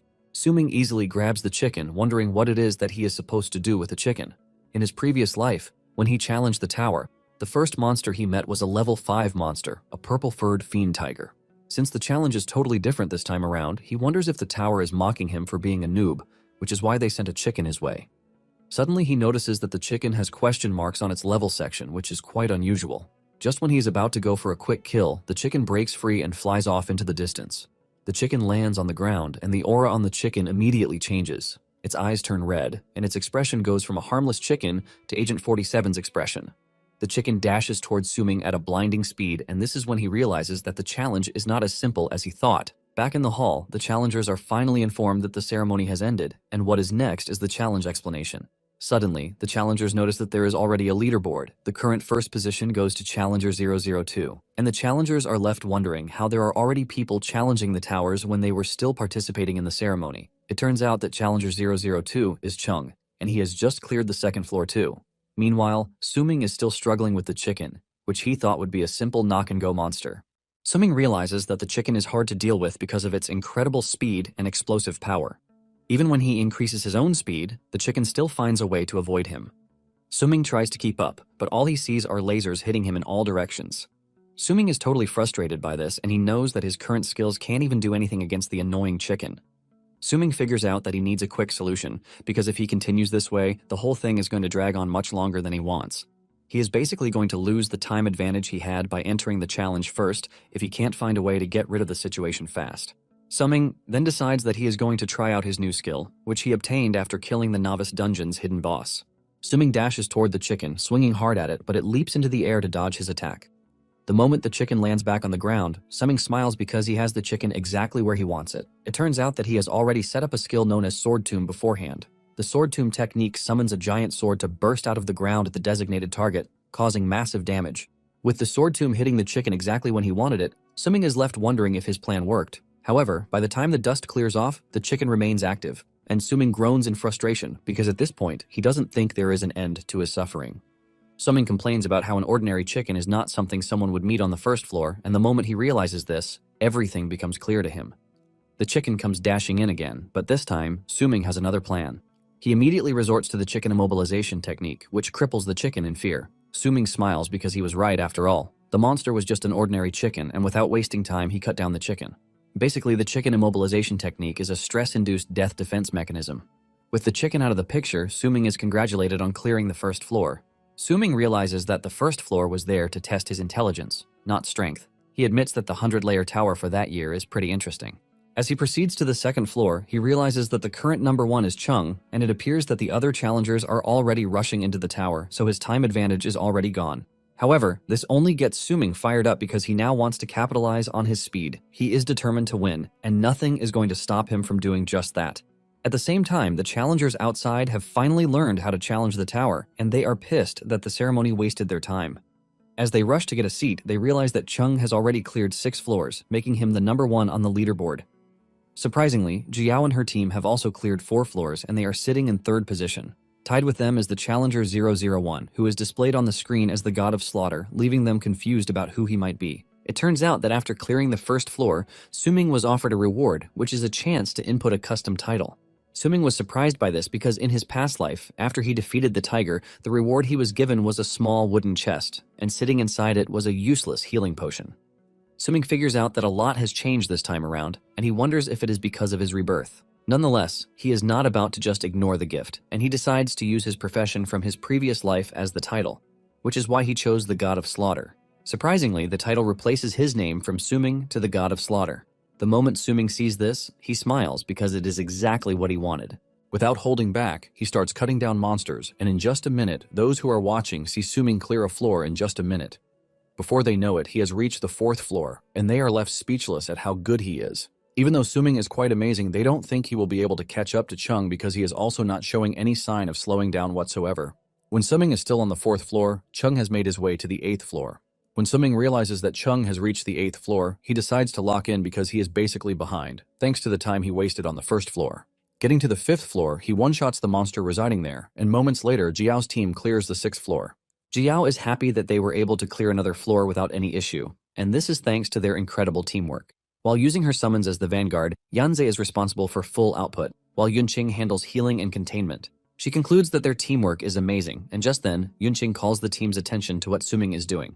She lets them know that in a short space of time, Suming has climbed up the tower rankings and has overtaken them. Apparently, Suming is currently on the 7th floor and has surpassed them. Meanwhile, Chung has just finished clearing the 9th floor, and he realizes that the monsters have started getting stronger, but at the same time, they pose no threat to him. He remembers that from the rules, whoever clears the 10th floor first will receive an additional reward. Chung easily figures out that the God of Slaughter is Suming, and even though he has no idea why he took him so long on the 1st floor, he is pretty sure that Suming cannot catch up to him again. Chung takes a deep breath with the confidence that he is going to be the one to take the reward on the 10th floor. He hasn't finished thinking about this when he gets the notification that Suming just cleared the 9th floor. The two end up getting to the 10th floor at the same time, and the 10th floor's monster is a level 15 Minotaur. On the outside, the other challengers have abandoned their challenge and decided to watch the rankings because they know there is no need for them to start rushing, since there is no way they are going to catch up to the insane people who have gone ahead. They have figured out that it is better to just watch the incredible moment unfolding right in their presence. Since Chung and Suming are both on the 10th floor, bets start flying around on who is actually going to clear it first. While taking on the Minotaur, Suming doesn't even remove his second hand from his pocket, as he easily cuts down the Minotaur while also trash-talking the poor beast. In just 30 seconds, Suming had taken out the Minotaur and he finished it off with the Sword Tomb skill. With the Centaur's defeat, Suming is congratulated on becoming the first challenger to clear the 10th floor, and he is informed that he is going to get an additional reward. Later on, Zhang wakes up in the infirmary, and the first sight he sees is the nurse's melons dangling over his head. He is about to lose his senses, but he pulls himself back with the fact that the only person he has eyes for is Xiao Man. This immediately reminds him that he still has a revenge plan against Suming. Zhang rushes to the hall, but to his surprise, everyone has left the hall. He realizes that they have all set off to climb the 100-layer tower. He grabs his head in frustration because he has been left behind by the main group, and even his quest for revenge is looking really bleak. With the way things are, Zhang knows that there is no way he is going to catch up to Suming on the tower. Zhang beats himself up because he was too impulsive and shouldn't have acted so recklessly. Zhang is convinced that Suming knew about the rules but intentionally baited him into attacking him. Zhang starts thinking of a way to punish Suming, and it dawns on him that he is actually from a prestigious family, so he doesn't even have to dirty his own hands to deal with Suming. Zhang decides to use his family's power to deal with Suming even though he had been avoiding this from the start. Zhang whips out his phone to make a quick arrangement. Zhang then heads to the seat to activate the selection process, but he notices that Suming is not on the rankings. However, he could see Cheng, who is currently second on the list. Cheng has cleared up to the 16th floor, and this shows how crazy he is. Zhang is confused when he realizes that a person named God of Slaughter is sitting at the top, but he doesn't even know who this person is. Unknown to him, this person is Suming, and at this point he has cleared up to the 19th floor. Meanwhile, Suming is having issues with the monster on the 18th floor. Suming is going up against an amethyst crypt beast, which is a level 20 monster. Suming could see that the monsters are getting even more powerful as he climbs the tower. In addition, the mechanics of the floor boss monsters are getting complex. The monster he is currently dealing with has buried its main body underground, and the crystal on its head is incredibly hard to shatter at once. While he is dealing with the crystal sitting above, the buried body releases small mobs to the surface as a means of attack, and the annoying small monsters have defenses that are as tough as the crystal. Suming knows that if he were to rely on the previous silver weapon he had, he wouldn't be able to easily break their defenses. Fortunately for him, he obtained a gold tier weapon chest as an additional reward when he cleared the 10th floor as the first person to clear it. Suming then uses his sublimation skill to upgrade the gold weapon to a platinum weapon. He ended up getting the Blackstone Rift combined sword, which he is now using. Apparently, the weapon can only be used at level 18. Apparently, the weapon was once a long sword that broke in battle, splitting into two. Later on, a craftsman used a precious dragon scale as the core of the glue and forged it back together, thus returning the sword to its peak. The sword bears a formidable killing intent, and when joined together, it serves as a long sword, but when split in two, it serves as a short sword or dagger. It is basically a dual-type weapon, and thanks to the dragon scale that was embedded in it, it provides the dagger with a 200% fire attribute damage bonus. Using the weapon in its longsword state can greatly increase the weapon's execution attribute attack bonus, but at the same time, it sacrifices some attack speed. This is why it is not convenient when dealing with a large number of enemies. Suming then decides to split the sword in two to increase the attack speed by 50%, while sacrificing the slashing attack by 30%. Even though the attack power has reduced, Suming is relying on the combined bonus from his other talent, Sword Body, to boost the attack. Basically, he is able to enjoy speed and attack side by side. Meanwhile, on the 17th floor, Chung has found himself in a standstill against the level 18th monster, which is a treant. Chung could see that he had reached his limit already. The treant's weakness is fire, but he is currently going solo, so he doesn't have the skills to deal with it. Cheng is also pissed that he hasn't been able to obtain any distinctive reward that increases his attributes. When he cleared the 10th floor, he was only given a silver chest reward because the gold reward had been given to Suming. As if his luck wasn't bad enough, when he opened it, he realized that the reward was a magic-type accessory that had nothing to do with his power. Standing in front of the treant, Chung figures out that he can no longer push himself further if he wants to keep his life. Without delay, Chung pulls out on the 17th floor, and at the same time, some other challengers stop at the floors where they believe they can no longer go forward. There are challengers who managed to reach the 11th floor, but ended up pulling out to avoid dying. Back on the 19th floor, Suming finally breaks the crystal, giving him access to the annoying monster that has been hiding underneath forever. He wastes no time activating the sword tomb to push out the true body of the monster. Suming takes down the defenseless monster and goes ahead to clear the 19th floor. After clearing the floor, Suming realizes that Chung had stopped 2 floors back. This tells Suming that after the 10th floor of the layer tower, the difficulty gets more insane, and he is actually impressed that Cheng was able to reach where he got to on his first trial. Suming figures out that the 20th floor is his threshold, according to his past experience. After the 20th floor, the difficulty of the other stages would increase exponentially, and for his current attributes and level, getting to the 19th floor is already his limit. However, he wants to try out the 20th floor because he has a nostalgic skill that he would like to try out. By the time he got to the 20th floor, Suming was forced to exert twice the force and strength he had used since he started the challenge, but he couldn't even get the floor master to move. He has used sword control over and over, but the floor master easily blocks all of his attacks while remaining in the same location. Even when it appears that his strength is not enough, Suming tries to break through with speed, but this is also quite useless. The floor master is basically blocking his moves as if he has 10 hands. It turns out that the floor master is a gatekeeper knight, and he is a level 25 opponent. The knight soon uses a powerful skill against Suming, and this is when Suming realizes just how overwhelming the knight's power is. Suming tries to block it at some point, but he gets pushed back really hard. Suming's health bar drops rapidly, and he realizes that with his current abilities, he can't defend against the monster's skill attacks. On average, being hit just once by the knight takes away 1/3 of his health, and with his current health, he figures out that he only has 1 hit left. Suming realizes that even though he has experienced rebirth, he still can't fight monsters above his level in the tower. Suming is not entirely surprised because he already expected this. However, the reason he decided to try out the 20th floor, even though he has no chance of winning, is to use his new skill, which can only be used at level 20. This was a skill that was his favorite in his past life, and it is called the God of Slaughter's Strike. Suming activates the skill, manifesting a giant energy sword that stands tall above the enemy. When Cheng returns to the hall, he sees everyone roaring at how incredible Suming is because he is still challenging the tower even though it has gotten really tough. Since they don't know who the God of Slaughter is, they start wondering where he came from and how he is able to challenge the 20th floor on his first trial. Cheng is pissed that Suming actually has the strength to take on such a daring challenge. He is watching from behind when one of his classmates arrives, teasing Chung, talking about how surprised he is that Chung actually lost to someone because it has never happened before. Back on the 20th floor, Suming's attack actually landed, and he takes 1/3 of the knight's health bar, but he is also about to lose his life. Suming concludes that it would be better for him to give up at that point, since even the God of Slaughter's strike couldn't take down the knight. Suming brings up the status window, and he withdraws from the challenge, admitting defeat. Just then, something shocking happens. The knight tells Suming that he didn't lose, but at his current level, his attributes are completely insufficient. The knight tells Suming that he currently cannot unleash the true power of his skill, and Suming is left in shock because he doesn't understand how the knight is able to talk. As he is teleported away, The knight tells him that he will be eagerly waiting for him to challenge again in the future. Moments later, Suming returns to the resting area, and as he steps out of the portal, the other challengers receive the update that the god of slaughter has failed the challenge. Even though he withdrew on the 19th floor, they are still impressed that he was able to make it up to that point. They start asking who the god of slaughter is, and it dawns on them that it would be part of those who just teleported back. The challengers move around, asking those who have just arrived if they are the god of slaughter, but none of them could deduce that it was Suming. Suming is glad that he actually got rewarded with the title change on the first floor because it has saved him from the desperate challengers who want to know who he is. Even though he has the total concealment skill, he can't use it in the tower because it only works in the dungeon. Just then, Suming realizes that Jiao and her team are still challenging the tower, and they are currently on the 14th floor. Suming is impressed by this because it shows how much they have improved so far. Since they are playing safely and steadily, he believes that they will be able to climb higher. Suming then decides to proceed to the next phase because, as a level 20, his second profession change attribute boosting task has appeared. Chasing convenience, he decides that he is going to choose to complete a subjugation quest, which is located near the target destination of the second profession change quest. Suming checks out the list, and he is surprised that the subjugation quests that are currently available are from D to F ranks.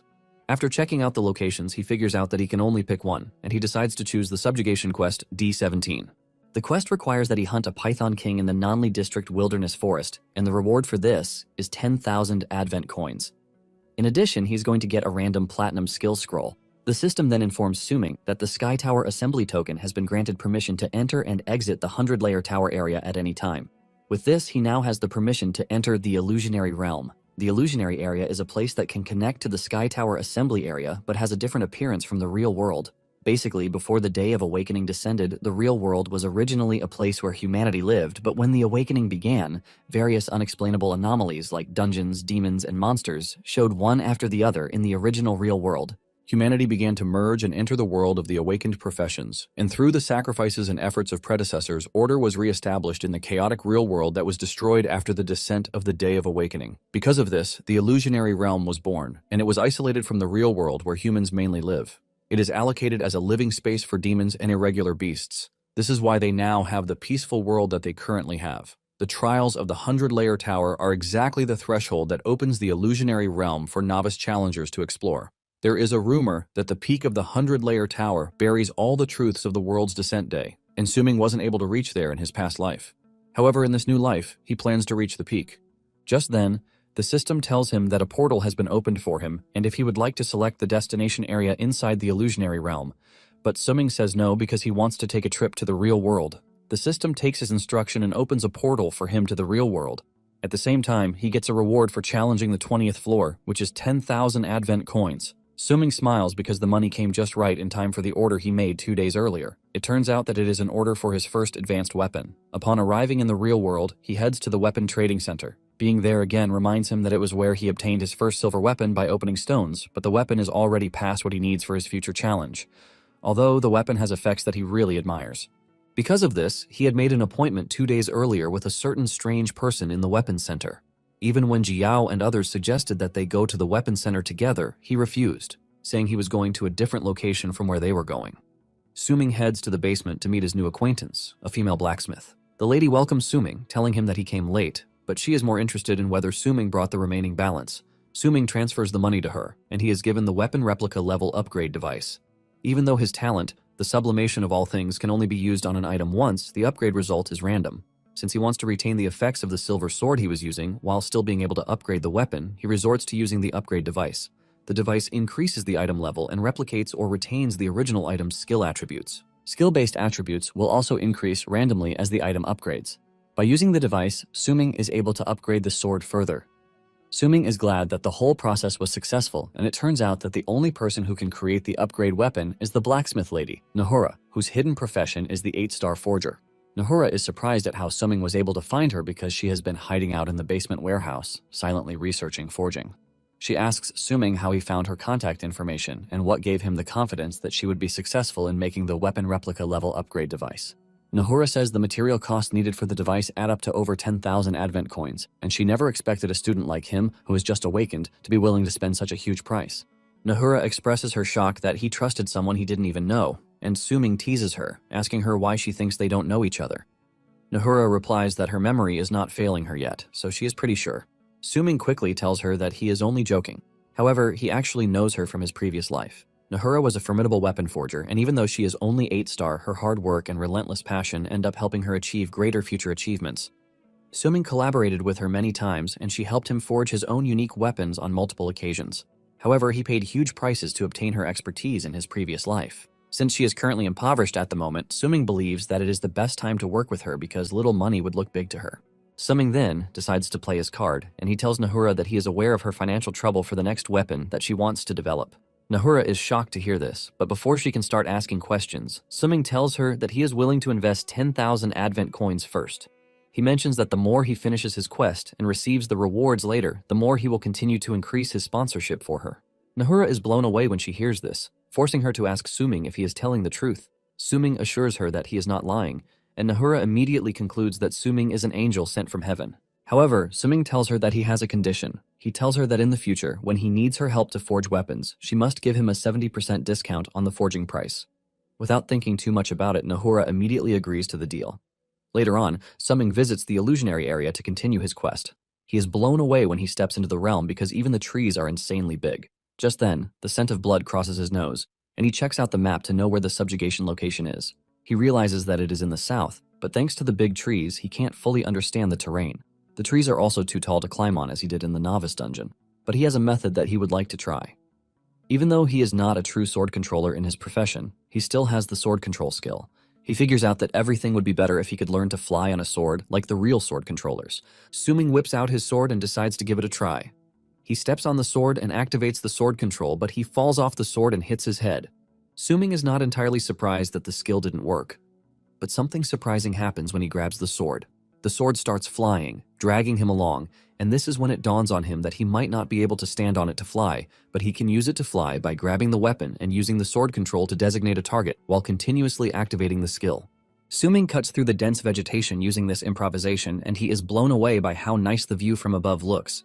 While heading to his target, 3 Awakened also arrive at the D17 subjugation quest area. Surprisingly, they are there for Suming, who just accepted the quest all by himself. One of the trio believes that Suming is quite brave to have taken on the quest alone, but her colleague thinks Suming is just a noob who knows nothing. He suggests that they relax and allow the dude to die at the hands of whatever monster he runs into. However, the team leader, who is level 27 Awakened, suggests that they move quickly to kill him so that they don't lose the bounty on him. Moments earlier, Zhang had given up on the tower challenge when he got to the 13th floor. He is pissed at himself for falling behind from the start, which prevented him from forming a team, thus resulting in a disappointing first tower climb for him. When he arrived at the resting area, he realized that most people had left too. This basically means he has fallen behind in the challenge progress as well. He checks out the leaderboard and he is surprised that Suming is not on the list.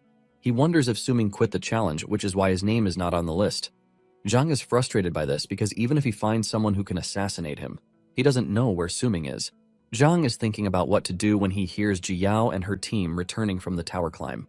Zhang quickly hides to hear what they have to say. It turns out that the team was able to get to the 15th floor, and this is thanks to their incredible teamwork. Yunqing says it is actually pretty nice that they were able to get this insane score without Suming's help.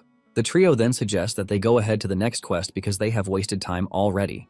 Jiao tells her friends that she contacted Suming, and he revealed that he had already taken a subjugation quest, so he's gone already. Yunqing is surprised that Suming is planning to complete a subjugation quest all by himself. While they are busy discussing the details of the mission, they have no idea that Zhang is hearing everything. Zhang is able to find a clue from everything they have said, and he immediately contacts the assassins, telling them to find Suming to kill him. Suming finally arrives at the South District, which is the target for the subjugation quest. He realizes that the district has been left dilapidated. There are also corpses of villagers lying around, and he figures out that it is a beastman's village. Judging from the corrosive liquid on the bodies, he figures out that it is thanks to the snake venom.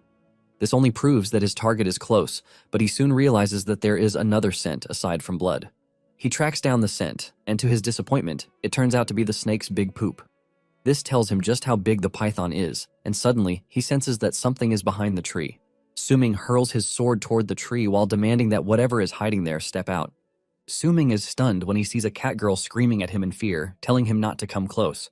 She threatens to cut Suming with her sharp claws, but what Suming sees is a helpless girl who poses no threat to him. Suming turns around to leave while calling the girl a pet, but she yells at Suming, telling him that she is not a freaking pet. She is a level 3 catfolk, and she asks Suming if he is also there to attack the village. Using his eye of insight, Suming realizes that the girl has the assassin profession and her name is Laya. Just then, Suming throws a bottle to Laya, and when she asks what it is, he reveals that it is a healing potion. He suggests that she take it because she is injured. Suming assures her that she has nothing to worry about because he is not there to attack her village. Suming points out the fact that the village is already gone, so there is nothing else for him to attack.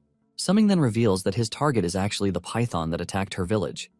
Laya is worried when she hears this, telling Suming that the python is very dangerous, so it is not advisable for him to go alone. Suming tells Laya that she has nothing to worry about because he actually came because of the snake. Just then, Laya tells Suming that she can find the python's nest, but she wants Suming to take her along. With tears in her eyes, she tells Suming that the deadly python ate all of her family members. Later on, the two are seen traversing the thick, dark forest, and at this point, Suming believes that Laya doesn't know what she is doing. However, Laya lets him know that the python they are looking for is right ahead. Suming stands there clueless, saying he can't see anything, but Laya suggests that he look up. Suming then does as told, and to his shock, the python is curled up at the top of the tree. Suming staggers back in shock because of how scary and large the python is. Suming realizes that it is more massive than he expected, and this is when it dawns on him that a D-rank quest isn't supposed to be underestimated. Suming concludes that he has to reconsider his original plan to kill the python. Suddenly, they are attacked by the assassins. Laya is able to warn Suming just in time for them to get out of the way. They avoid the arrows that would have ended them, and the assassins finally decide to show themselves. The squad leader commends Suming, telling him that he is quite capable. He didn't expect that a mere level 20 student would be able to dodge their ambush, but he let him know that he won't be lucky enough to dodge it the next time. The dude confidently tells Suming that he is going to die that very day. Without holding back, the trio unleashes their attack on Suming in an attempt to one-shot him. Suming manages to dodge the arrow attack, but the mage tells Suming that he doesn't have what it takes to dodge her magic. She unleashes her fire magic on him, forcing him to leap backwards, but he gets slightly hit. Suming is still trying to gather his strength when the team leader appears right in front of him. The dude slams really hard into a tree, leaving a cloud of dust. The assassin leader walks toward him, mocking him for being so weak. He talks about how it is actually stupid to have hired a bunch of them to handle someone as weak as Suming. The trio gangs up on Suming's location, talking down on him, saying he is just easy money. With his health bar running down, Suming decides to ask them if they can tell him who sent them to kill him, since he is about to die anyway. The leader decides to tell him, since he is on the verge of death. As he raises his big sword, ready to cut him down, he reveals that Zhang was the one who sent them to kill him. The dude slashes Suming's chest, cutting him in half. Leah watches in horror when she sees this, but there is nothing she can do. Suddenly, they hear Suming's voice cutting through the forest, saying he actually guessed right about who wanted him dead. Suddenly, they see Suming standing on a tree branch, and he looks hale and healthy. While he is standing there, he is already using his eye of insight to figure out their level and skills. The assassin leader is confused, and he believes that Suming is a twin, but Suming lets him know that what they killed is a set clone. It immediately dawns on the squad that Suming has played them. From his analysis, Suming realizes that the archer is level 23, and the female mage is level 25.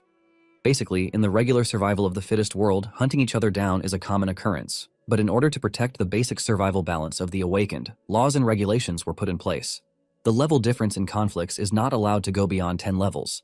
If the rule is broken, the violator is declared wanted globally. Since their levels couldn't exceed level 30, Suming figures out that the team leader, the level 27 armored swordsman, has the highest level among them. With this, he decides to start with the assassin with the lowest level. Suming leaps off the tree and goes straight for the archer. He places his sword on his neck, telling him not to make a single move. He reminds the dude that fatal spots are not measured by the health bar, so any sudden move means he is dead.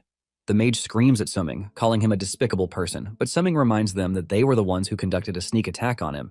So they are actually the despicable ones. The swordsman then decides to play the bluff game, telling Suming that he just awakened, so there is no way he would have killed someone before. The dude says taking a life for the first time is not something pleasant, but Suming shocks him as he cuts the archer's neck to let them know that he is not messing around. Suming replies to the dude's claim with a smile on his face, telling him that he takes pleasure in killing, so it means nothing to him.